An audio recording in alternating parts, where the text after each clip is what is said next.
Bien, vamos a ver la lección, hermanos. La lección número 4 es el título Jesucristo, Introducción. Jesucristo es el tema central de la historia del mundo. Amén, hermano.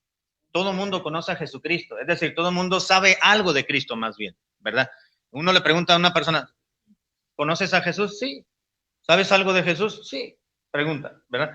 Y responde de esa manera. Así, por eso dice aquí, Jesucristo es el tema central de la historia del mundo. El mundo no lo puede olvidar mientras recuerde la historia. Estamos hablando de la historia secular, la historia universal, que se le conoce, ya que la historia es la historia de Jesucristo. Dejarlo fuera de la historia sería como la astronomía, esta ciencia sin estrellas, o como la botánica, otra ciencia, con las flores olvidadas. Alguien dijo, será más fácil desenredar todos los rayos de luz del cielo y separar y borrar uno de los colores primarios que quitar del mundo la persona de Jesús. Amén. ¿Cuáles son los colores primarios, Alondra? Son tres, ¿verdad? Rojo, amarillo y azul. Las combinaciones de estos vienen todos los colores. Y dice la cita aquí textual, será más fácil, alguien dijo, desenredar todos los rayos de luz del cielo, cuando se descompone la luz, y separar y borrar cada uno de los colores primarios. Es decir, supongamos que vemos el reflejo de un arco iris en el cielo. Dice este escritor, va a ser mucho más fácil desenredar y quitar un color del arco iris que olvidar en la historia secular a Jesús. No se puede. En todos los libros, hermanos, de historia que uno estudia en la escuela, en cualquier nivel, tienen que mencionar a los hebreos, tienen que mencionar a Jesús, aunque no lo mencionan como el Hijo de Dios, como Dios mismo, pero mencionan a la manera de la concepción del ser humano, que fue un judío, que fue un profeta, que fue un rabino, pero siempre se va a mencionar en la historia algo de Jesús.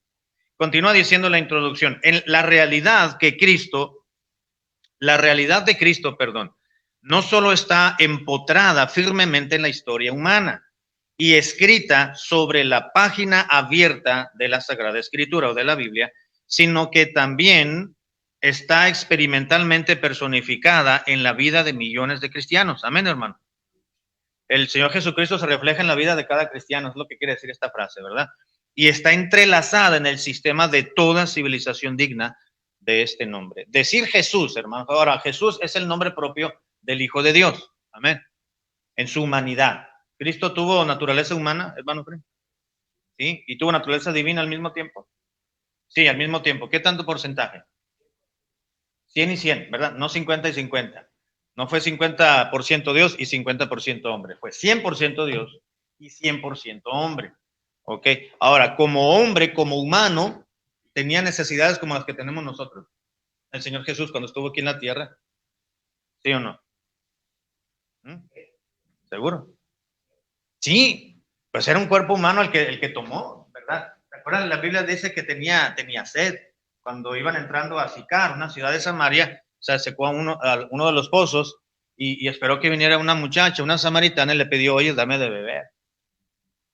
Ahora él tenía un plan muy específico de poderla llevar a la salvación, pero humanamente hablando podemos pensar, bueno, se acercó ahí porque no solamente un pretexto para poder compartir la salvación con ella, con los samaritanos, con un pueblo enemigo de los judíos, sino también para saciar un poco de su necesidad fisiológica, que es la sed.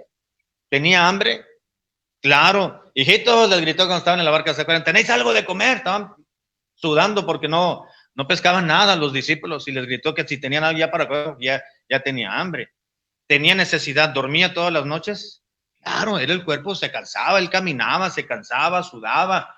Cuando estuvo en esa noche, en la madrugada, toda la noche y la madrugada, antes de que lo crucificaran, él estuvo padeciendo, él sangró porque necesitaba un cuerpo meramente humano como el nuestro para poder padecer todo lo que él sufrió en la cruz del Calvario para poder morir. Un cuerpo humano no muere de la manera en que murió el Señor Jesús si no hubiera sido humano el cuerpo que él hubiera tenido, ¿no? Literalmente lo que dicen los expertos o los médicos fue que cuando él estaba en la cruz por todo lo que padeció y le hicieron, su corazón explotó, estalló, por la posición en que estaba, por los golpes que tuvo, por todo lo que le hicieron. Imagínense, Y aún así como Él es Dios, Él pudo controlar su muerte, porque dijo, Señor, en tus manos encomiendo mi espíritu. Ya me voy a entregar mi espíritu en este momento, voy a cumplir, voy a ir al abismo, voy a ir al Hades para poder predicar el Evangelio y tomar a la cautividad a aquellos creyentes del Antiguo Testamento que estaban ahí en el Hades, no en el infierno, en el Hades, es decir, en el lugar de los muertos. Fue y predicó el Evangelio a los que estaban ahí, le dijo, yo soy el Mesías del cual ustedes creyeron y al cual los profetas les predicaron. Así que ustedes fueron los que creyeron, vénganse conmigo, los voy a llevar al cielo. Y se los llevó, y desde entonces hasta la fecha en el Hades ya no hay salvos, solamente hay perdidos. ¿Okay? Bueno, eso lo veremos en otro artículo de fe. Bueno, vamos a entrar al punto número 1, la presentación de la doctrina de Cristo. Letra A. ¿Quién lo puede leer, por favor, hermanos?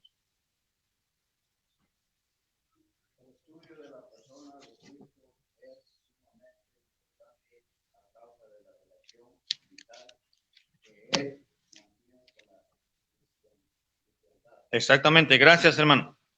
Estudiar la persona y la obra de Cristo es muy importante, hermano. Cuando uno estudia teología en el seminario o en el Instituto Bíblico, normalmente la doctrina cristología se divide en dos, la persona de Cristo y la obra de Cristo. Son dos aspectos importantes y ahí se desprende todo.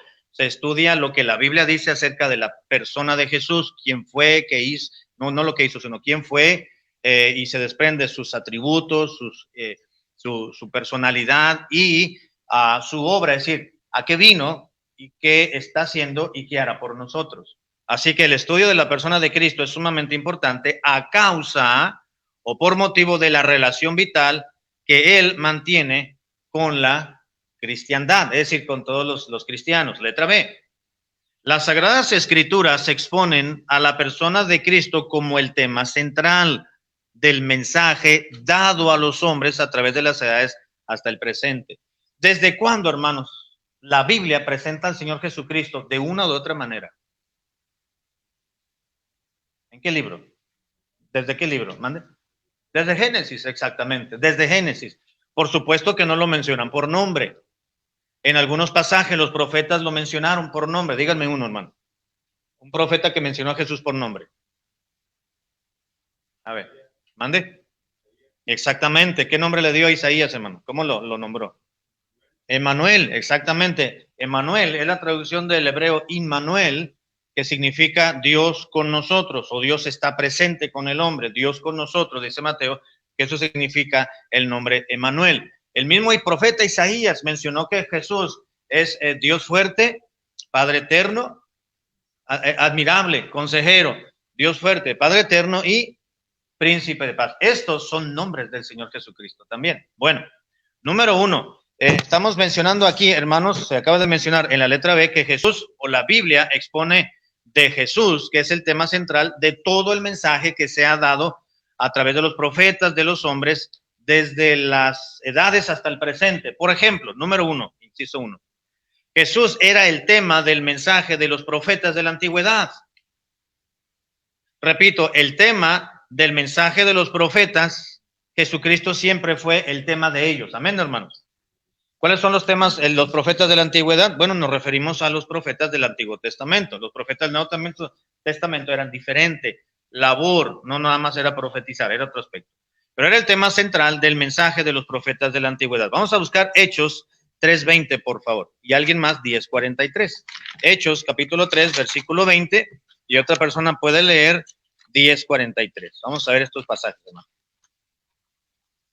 Vamos a tratar de leerlos rápido porque se nos acaba el tiempo, hermano José.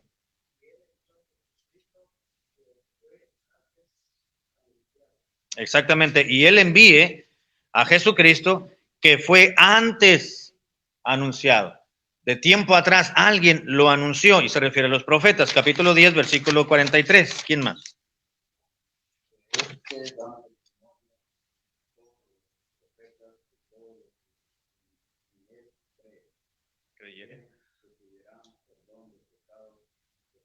Exactamente. Gracias, hermano. Claramente está diciendo el escritor de Hechos, bueno, en este relato, dice ¿quién está hablando aquí? Pablo, ¿verdad? Pedro, perdón. Pedro estaba predicando en la casa de Cornelio. ¿Se acuerdan quién fue Cornelio? ¿Mande? Fue un soldado romano, exactamente, del cual había citado, si no mal no recuerdo, había citado citó a toda su familia y a todos los agregados culturales, le llaman, ¿verdad? Políticamente hablando en los países, a todos los que vivían con él, ¿no? El suegro, la suegra, los primos, los tíos, los que no eran de la familia nuclear, entonces fueron invitados y hasta aún otros soldados, compañeros de trabajo, porque invitó hasta a sus compañeros más íntimos, dice la Biblia, y los reunió y entonces vino Pedro, ¿se acuerdan? Y dijo, yo no debo de entrar aquí porque tú eres un gentil. ¿Te acuerdas que Pedro todavía traía esas tradiciones judías, ¿no? Que esas eran tradiciones judías. Bíblicamente, pues él podía llegar porque iba a predicar. Pero él todavía traía esas costumbres propiamente de su cultura. Y dijo, yo como judío no puedo entrar aquí a tu casa porque tú eres gentil. De hecho, yo no hubiera venido. Era lo que le estaba diciendo.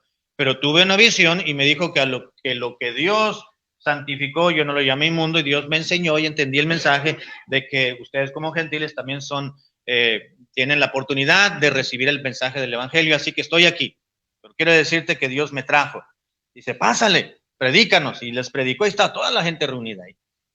Y en su mensaje, Pedro estaba diciendo esto en el versículo 43 está hablando de Jesús, dan testimonio todos los profetas que todos los que en él creyeren recibirán perdón de pecados por medio de su nombre. De Jesús al cual estoy predicando, los profetas siempre dieron testimonio de él en sus diferentes tiempos y en sus diferentes ministerios. Número 2, hermanos, vamos al inciso número 2.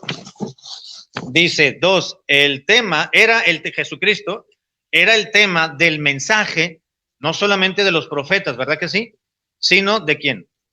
De los apóstoles, exactamente. Los apóstoles siempre, hermanos, predicaron ¿a quién? A Jesús. Él no anduvieron predicando de mi iglesia. Los apóstoles nunca dijeron mi iglesia, ¿verdad que no, hermano? Nunca dijeron, yo les voy a hablar de mi denominación.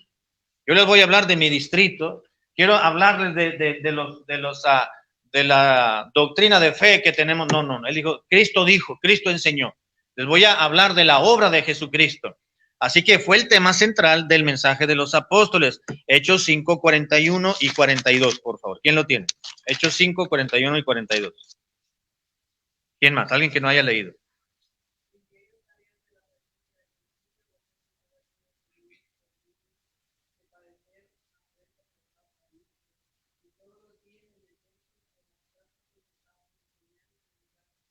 Exactamente, gracias, hermana. Dice que los apóstoles, en este caso Pedro y Juan, que los habían apresado por andar predicando, que representan al todo el grupo de los apóstoles, dice que cuando los liberaron, dice que todos los días en el templo, ¿en cuál templo, hermano? ¿En cuál templo?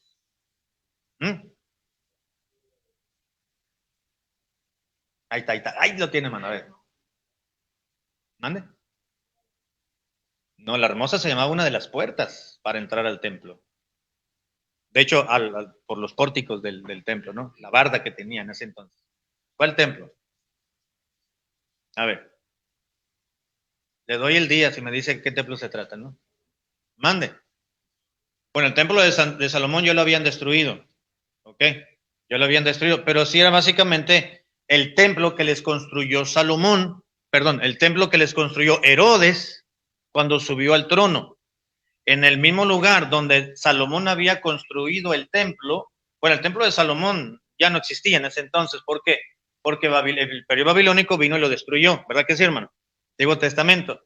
Cuando regresaron después de 70 años los judíos en 3 partes o en 3 venidas, vamos a llamarlo así, regresaron, entonces fueron construyendo un templo, pero no tan grande como el que Salomón les había construido. Dice en la Biblia, allí en la historia de Esdras y Nehemías, nos cuentan que cuando los judíos estaban levantando las paredes del templo, estaban llorando, pero no de gusto, sino de melancolía de ver qué templo estaban teniendo ahora comparado con la grandeza del templo que les habían destruido los babilónicos.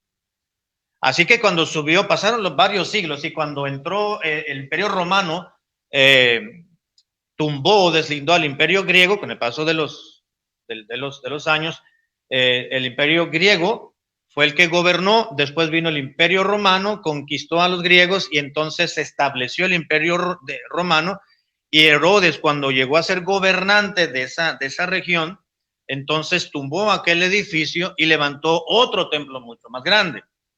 Y ese era el templo al cual la Biblia se refiere en los tiempos de los apóstoles, en el tiempo de Jesús. Ahora ese templo fue destruido en el año 70 por el general romano, el general del ejército romano, llamado Tito, y entró a Jerusalén, la deshizo, destruyó el templo, los muros, y fue un desastre y se acabó ahí. De ahí los judíos ya no tienen su templo, lo van a construir.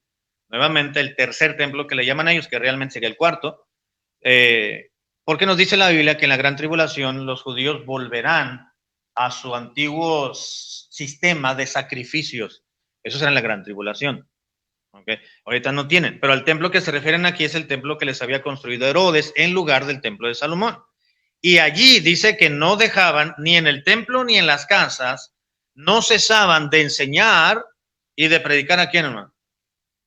A Jesucristo. Sí, hermano. Sí, sí. No, dejaron hacer sus sacrificios justamente en el 70 después de Cristo, cuando... No, pero ya están, hay una escuela de levitas.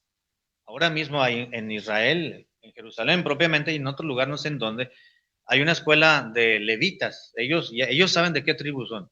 Y hay que recordar que solamente los levitas, los de la tribu de Leví, eran los que ministraban en el templo, tanto como levitas, como ayudantes, como para sacerdotes. Entonces, ahora mismo en la actualidad, hay una escuela, así le llaman, hay una escuela de levitas, y los están enseñando a ofrecer los sacrificios otra vez.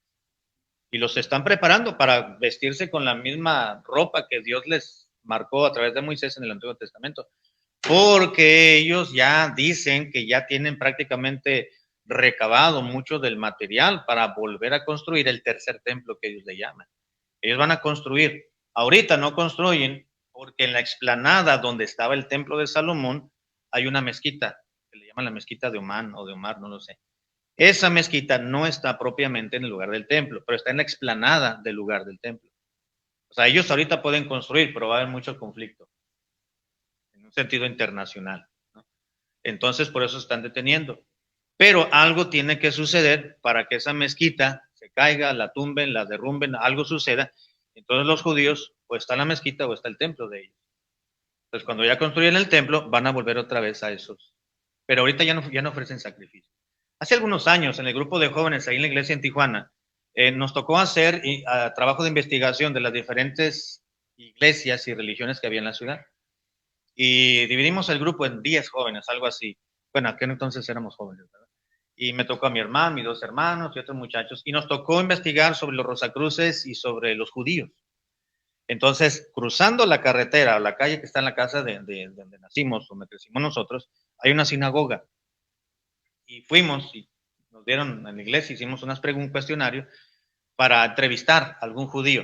No nos dieron, hicimos cita con un rabino en San Diego, California, nunca nos atendieron. Entonces fuimos a esa sinagoga un sábado por la tarde y nos encontramos casualmente a los esposos de las judías que estaban en su reunión y los señores pues no entraron, ¿no? Es un centro judío, centro cultural judío le llaman, pero es una sinagoga. Ya se habían entrado en su reunión las mujeres y los hombres se quedaron afuera y pudimos platicar con ellos y les preguntamos, ¿siguen los judíos ustedes que tienen ascendencia judía? ¿Saben si siguen ofreciendo sacrificios? Dijo, no, los sacrificios ya no se hacen, literalmente como se hacía en el Antiguo Testamento, dijeron ellos. Dice, ahora lo que se hace, dice, es que se cambiaron por oraciones. Ellos oran a Jehová, ¿verdad? Dentro de su religión que se llama judaísmo. Entonces ellos claman al Señor, ya no llegan a un lugar, a un altar a ofrecer sacrificios. Se ha acabado eso. Ya no va. Sí, sí. No, porque el judío tradicional, ortodoxo, tradicional, ellos continúan esperando al Mesías. Para ellos Jesús fue un profeta nada más, o un impostor le llaman algunos. Entonces los judíos, usualmente el tradicional, él dice, no, pues vamos a esperar al Mesías, estamos esperándolo. Jesús fue un gran hombre, fue un revolucionario, fue un gran iniciado, fue un profeta. Solamente aquel judío que realmente el Espíritu Santo le convence, pues son los que han creído.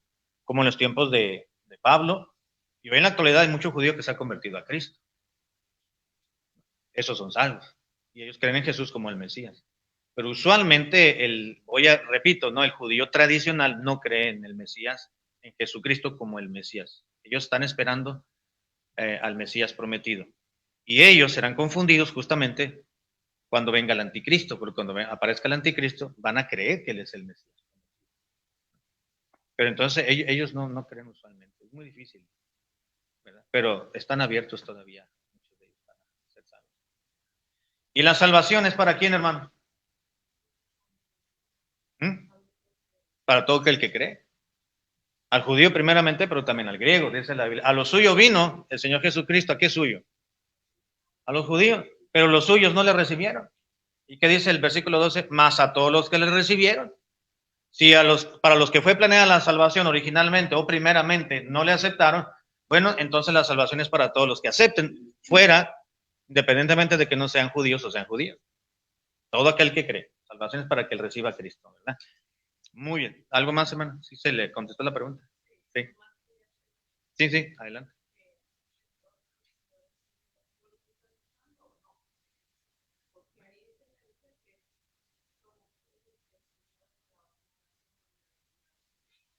Porque son hechas en nombre del Señor Jesucristo.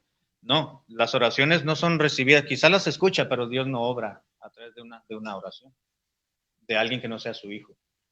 Como dice el Proverbios, la oración de los impíos es abominación a Jehová. Y ahí impío se entiende como, o es sinónimo de una persona que no cree, más la oración de los justos es el gozo de Dios.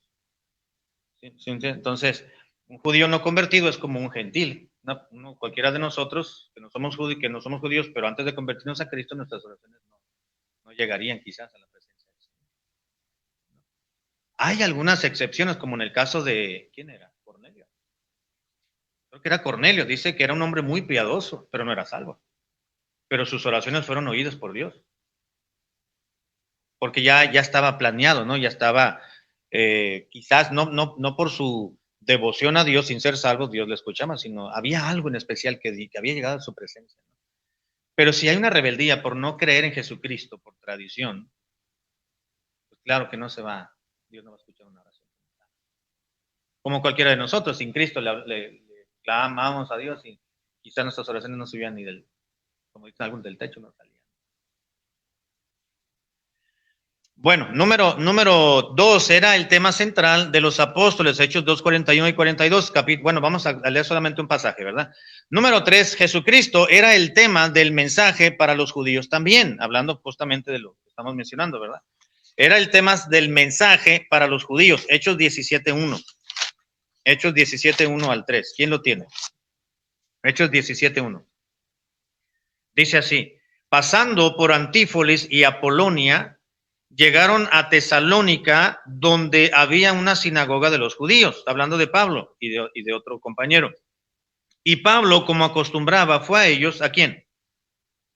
A los judíos, exactamente, porque fue a una sinagoga. Y por 3 días de reposo, es decir, por 3 semanas, discutió con ellos, declarando y exponiendo por medio de las Escrituras que era necesario que el Cristo padeciese y resucitase de los muertos, y que Jesús, a quien yo os anuncio, decía él, es el Cristo. El mensaje de los apóstoles predicado era el Señor Jesucristo. Hoy en día, hermanos, ¿se predica de qué temas? No predicamos, todos los domingos predicamos de Jesucristo, ¿verdad? Pero todo debe estar relacionado con Jesús. ¿Sí me doy a entender? Escuché una predicación hace mucho de un pastor que él decía, estuve en una conferencia, dice, y el predicador de esa noche predicó, dice, abrió la Biblia y comenzó a predicar acerca de las abejas. Dice, en ese mensaje, dice, conocí más de las abejas de lo que nunca había conocido en la escuela, pero no aprendí nada de la palabra de Dios. Yo no sé de qué hablo de las abejas, ese predicador. Eso está mal. Ahora, hoy en día, ahora en la predicación, no voy a predicar justamente de Jesucristo, pero algo que tiene que ver con la vida cristiana, y la vida cristiana tiene que ver con Jesucristo, obviamente, ¿verdad? Voy a hablar del noviazgo, predicar del noviazgo. Sin embargo, todo gira alrededor a la obra y a la persona de Jesucristo. Principios que le van que nos van a servir enseñados por él o por los apóstoles o por la obra redentora de Cristo y el cambio que necesitamos tener y la vida nueva en Cristo. Eso nos hace ser distintos aún en las diferentes etapas de nuestras relaciones. ¿Sí me doy a entender? Entonces no predicamos todos los domingos ni todos los jueves acerca de Jesucristo, pero tiene que ver con la vida de Cristo. ¿Sí me doy a entender? Principios, con su palabra, con la obra, con todo lo que tiene que ver de la salvación. ¿Okay? Eso es predicar a Jesucristo. Número 4, Jesucristo era el tema del mensaje no solamente predicado a los judíos, sino que era el tema del mensaje predicado a los samaritanos también. ¿Quiénes eran los samaritanos, hermanos? ¿Quiénes eran los samaritanos? ¿Mande? Los samaritanos es el genitivo de los de Samaria, ¿verdad que sí? ¿Y quiénes eran los samaritanos entonces? ¿Se acuerdan? Los samaritanos eran una mezcla de judíos con gentiles. La orden de Dios siempre en el Antiguo Testamento fue, no vas a emparentar con nadie que no sea de tu pueblo. ¿Verdad que sí, hermano?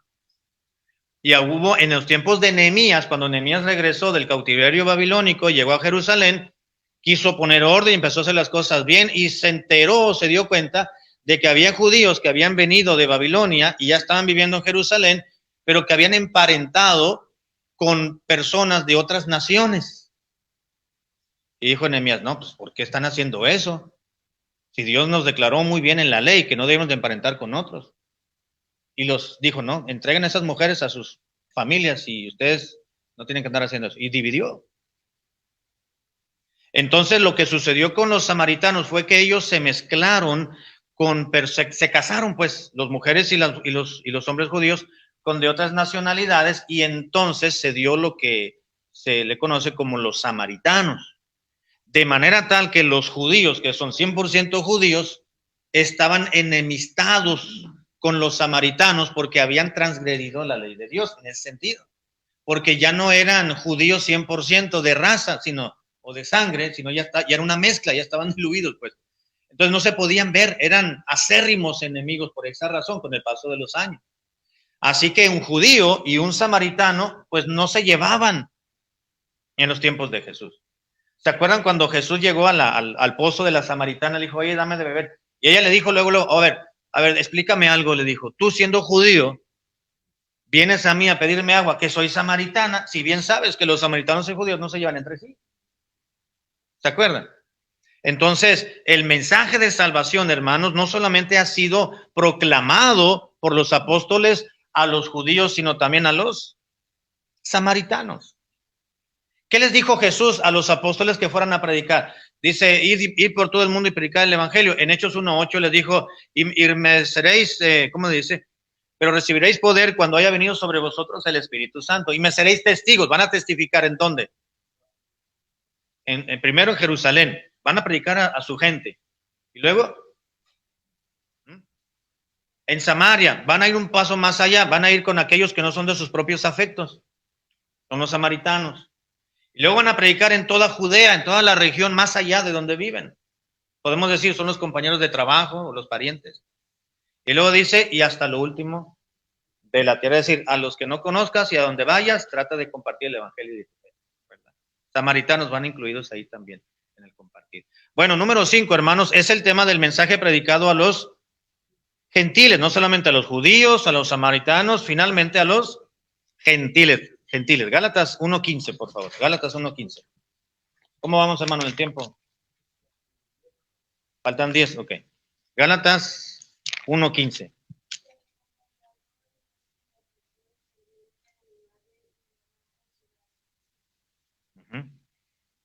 Nada más que 15. Y 16, miren.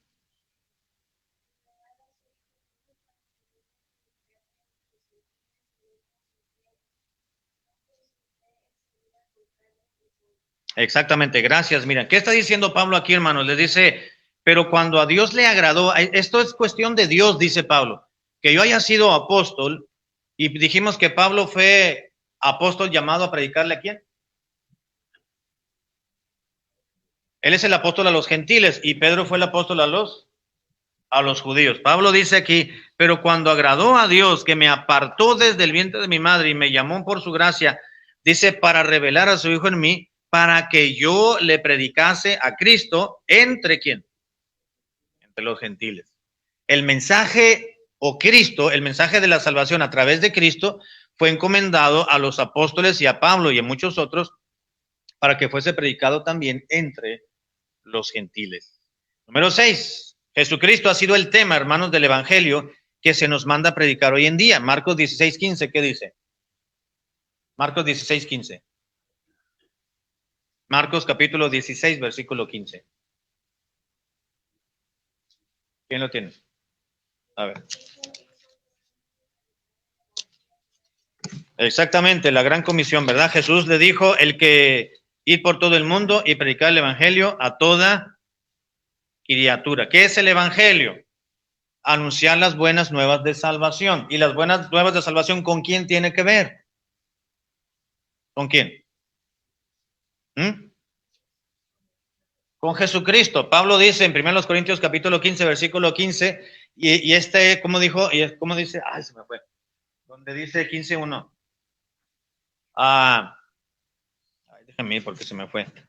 Está hablando del mensaje del Evangelio que Dios le encomendó. Y menciona, y todo tiene que ver con Cristo. Además os declaro, hermanos, el Evangelio que os he predicado, el cual también recibisteis, en el cual también perseveráis. Dice, versículo 3, porque primeramente os he enseñado el Evangelio, es decir, lo que asimismo yo recibí, que Cristo murió por nuestros pecados conforme a las Escrituras, que fue sepultado y que resucitó al tercer día conforme a las Escrituras y luego que resucitó, ¿verdad? Como dice, Cristo. El tema central del Evangelio, hermanos, predicado a samaritanos, a judíos y a gentiles, es Cristo siempre. Muy bien, vamos a terminar. Número 7, la maldición divina está sobre todos aquellos que predican otro evangelio. ¿Cuál otro evangelio? Que no sea de Jesucristo. Gálatas 1:6. Gálatas 1:6. Ahorita vamos a entrar ya a terminar con la declaración doctrinal. ¿Okay? Gálatas capítulo 1, versículo 6. Dice la Biblia así. Estoy maravillado, dijo Pablo, de que tan pronto os hayáis alejado del que os llamó por la gracia de Cristo para seguir un evangelio diferente. ¿Cuántos evangelios hay, hermano? Uno, nada más. Nada más uno, ¿verdad? No hay otro evangelio. Nada más es el evangelio de Cristo. Dice, no es que haya otro evangelio, dice Pablo, sino que hay algunos que os perturban o inquietan y quieren pervertir el evangelio de Cristo, el único evangelio. Dice, mas si aún nosotros, dice Pablo, si yo, o Silas, o Silvano, o Timoteo, les llegara a predicar, dice, o un ángel del cielo llegase a anunciarles otro evangelio, entre comillas, ¿no? Porque no hay, otro evangelio diferente del que os hemos anunciado, sea que, anatema, versículo 9, como antes hemos dicho, también ahora lo repito, si alguno os predica diferente evangelio del que habéis recibido, sea anatema. ¿Qué es anatema? Es una maldición de parte de Dios. Así que, dice Pablo, si alguien te predica algo diferente a lo cual has escuchado, que es el evangelio de Cristo, si alguien viene y te enseña y dice, esto ya no es así. ¿A qué se está refiriendo Pablo, hermanos? A los judaizantes. ¿Quiénes eran los judaizantes? Aquellos judíos, 100% de sangre, que se habían convertido al cristianismo, habían sido salvos, pero decían, no, los gentiles no pueden ser salvos nada más por creer así, nada más. Ellos tienen que llevar el mismo proceso que nosotros llevamos como judíos. Ellos tienen que convertirse al judaísmo y llevar ciertas reglas y normatividades que la ley marca, como para nosotros, como la circuncisión en el caso de los hombres. Ellos decían, tú eres gentil, ok, eres hombre, tú tienes que circuncidarte igual como lo hicimos nosotros, tienes que guardar ciertos requisitos de la ley y entonces la salvación en Cristo va a ser efectiva solamente si tú te conviertes al judaísmo. Y hoy en día parece que está resurgiendo ciertos judaizantes. Hay un movimiento que se le conoce como el movimiento mesiánico, se le conoce, que están tratando de enseñar y de volver a ciertos aspectos de la ley. Dice Pablo, si alguien viene y te enseña otro evangelio diferente, sea anatema. Si un ángel del cielo viene y te enseña algo diferente, te quiere confundir, te quiere decir que la salvación no solamente es con creer, sino que tienes que guardar ciertas cosas, tienes que circuncidarte, tienes que comenzar a hablar palabras en hebreo, a Jesús tienes que decirle Yeshua, a Jehová tienes que decirle Yahvé, y tienes que hablar, si vas a referirte al Pentateuco, le tienes que decir la Torá, y cosas así, están mezclando, pues es otro idioma. Nosotros hablamos el castellano, no tenemos por qué entreverar otros idiomas en medio del tan hermoso que es nuestro idioma. No lo terminamos de conocer el castellano, ya quieren que estemos hablando en otro idioma, entiendo palabras. Dice la Biblia, no, si alguien te quiere anunciar algo diferente a lo cual originalmente se ha enseñado, dice, no lo recibas en casa, dijo Juan, y Pablo dice, anatema, no tengas relación con esas personas. Y lo que hicieron los judaizantes, hermanos, con las diferentes iglesias de la región de Galacia, fue echar a perder la obra de salvación que Pablo había hecho. Ahora, no perdieron la salvación, echaron a perder a muchos cristianos, es decir, los confundieron. Un día me habló un hermano y fue una mala broma y el hermano lo puse como tendedero de... Un día me habló un hermano muy serio y me dijo, pastor, ore por mi esposa. Le digo, ¿qué le pasó, hermano? ¿Está enferma? No, dice, lo que pasa es que ayer recibió a unos testigos de Jehová en la casa, cuando yo estaba trabajando, dice, y le lavaron el coco y ya no quiere ir a la iglesia.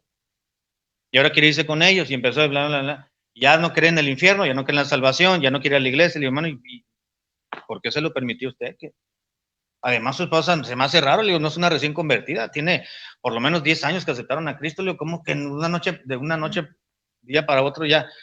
Dice, pues necesito que hable con ella. Le digo, pues vamos hoy en la tarde, nos vemos ahí cuando salga el trabajo, hermano. Colgamos, me puse a orar, al rato me llamó, estaba como la película del Padrecito de Cantinflas, ¿no? Cuando lo engañaron. Que fue a los santos óleos a un supuesto muerto y estaba vivo. Al rato el hermano me habla. Me dice, pastor, es una broma. No me hubiera dicho. Gracias a Dios que fue una broma. Pero hay situaciones como esa en que de repente cambian después de mucho tiempo. Y digo, ¿cómo pueden cambiar su mentalidad? Los hermanos de Galacia sí estaban, no como el padrecito, ¿verdad? Estaban mal. Porque a Pablo dijeron, hermano, la situación en las iglesias de Galacia están mal, los hermanos han desertado, los hermanos ya andan haciendo cosas que no, ahora andan predicando otro evangelio del cual dicen, no está mal, hermano, denme más información, no puedo ir, les voy a escribir. Y Pablo se enoja, ojalá se mutilasen aquellos que les están enseñando otra doctrina. Y empieza a hablarles, ustedes corrían bien, ¿quién les estorbó para no obedecer a la verdad? Y Pablo estaba cargado, más de que estaba cargado por las iglesias de Galacia, estaba molesto por lo que habían llegado a predicarles y enseñarles. De plano le dijo, a ver, hermanos, déjenme decir una cosa, ustedes siguen recibiendo a gente que no tienen que recibir, sea anatema aquel que trae, ya de plano. Y si no quieren entender, bueno, ustedes síganse peleando y nomás traten de no consumirse, no se van a comer unos a otros, les dice Pablo. Así que hay una maldición divina que está sobre todos aquellos que predican otro evangelio. Primero los Corintios 6:22. Primero los Corintios 6:22. No hay 6:22, ¿verdad? ¿Será 6:20?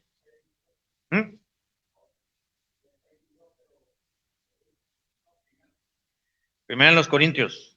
Perdón, estoy en el 6. Es 16, perdón. Sí, 16:22. ¿Qué dice? Exactamente, gracias, hermano. El que no amare al Señor Jesucristo, ¿qué dice? Sea maldito. Hay una maldición para aquellos que no aman al Señor Jesucristo y se olvidan de su doctrina. Vamos a terminar, hermano. Declaración doctrinal. Letra A. ¿Qué creemos? ¿Qué dice la Biblia? Creemos en el Señor Jesucristo que fue concebido por obra del Espíritu Santo y que nació de la Virgen María. ¿Creemos eso, hermano? Sí, porque eso dice la Biblia. Dice, creemos que Él fue concebido ¿por quién? ¿Por José? No, ¿por quién? El Espíritu de Dios. La Biblia dice, ¿se acuerdan cuando el ángel le fue a decir a José, José, no temas recibir a María, tu mujer, con la que ya estás comprometido, te vas a casar y vas a vivir con ella después? Ella es virgen. ¿Cómo puede ser eso? Sí, está embarazada, pero es virgen. O está embarazada o me estás bromeando, porque una virgen no puede embarazarse. ¿Verdad que no, hermano? Es imposible.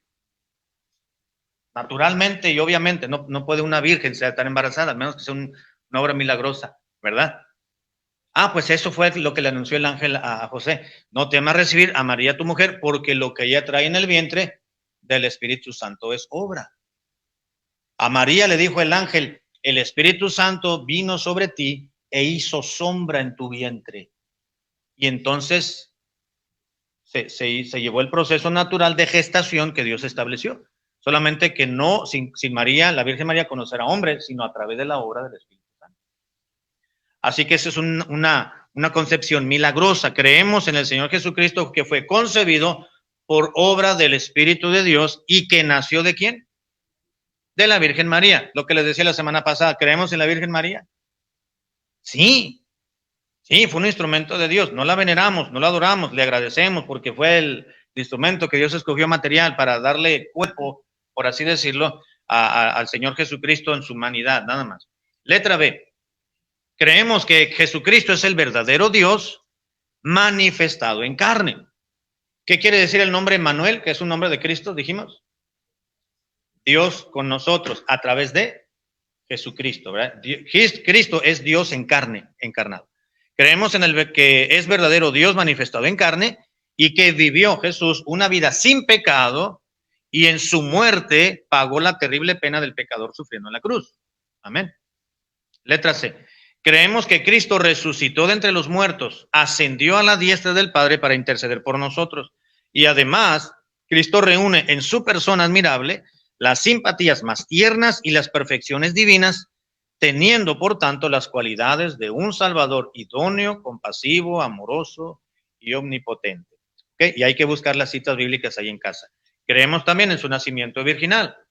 Número 1. Creemos en el nacimiento de Cristo como un acontecimiento maravilloso, que fue concebido por el Espíritu Santo en el vientre de una Virgen María, llamada María, siendo el Espíritu de Dios el punto de unión de las dos naturalezas de Cristo, la divina por el Espíritu Santo y la humana por María. Creemos en su concepción, que en su concepción la deidad y la humanidad se unieron y el resultado fue el Dios hombre. La humanidad de Jesús, creemos en ella para poder morir para él morir en la cruz, y su divinidad para poder salvar al pecador. Juan 3:17, Isaías 7:14, Mateo 1 y 1 Timoteo 3. Y número 2, creemos también en la resurrección y el sacerdocio de Cristo. Creemos en la resurrección corporal de Cristo y en su ascensión al cielo, donde ahora se sienta a la diestra del Padre como nuestro sumo sacerdote, intercediendo por nosotros. Mateo 28, Lucas 24, Juan 20, etcétera. Los pasajes están ahí, hay que leerlos en casa, hermano, por favor. Conclusión. Tan importantes son el resto de las doctrinas bíblicas como la de Jesucristo, enfatizando esta, que es la que sostiene la base y el fundamento de nuestra fe, la doctrina de Jesús, siendo sostenida por la resurrección de Cristo. Pues si Cristo no hubiese resucitado, vana sería nuestra fe y vana sería nuestra creencia. Gracias a Dios por su palabra y gracias a Dios por la doctrina bíblica. Y hay un versículo para memorizar, hermano, la siguiente semana, que es Colosenses 2:9, 10a, porque en él habita, en Cristo, corporalmente toda la plenitud de la deidad, y vosotros estáis completos en él. ¿Ok? Y hay un cuestionario que tienen que llenar.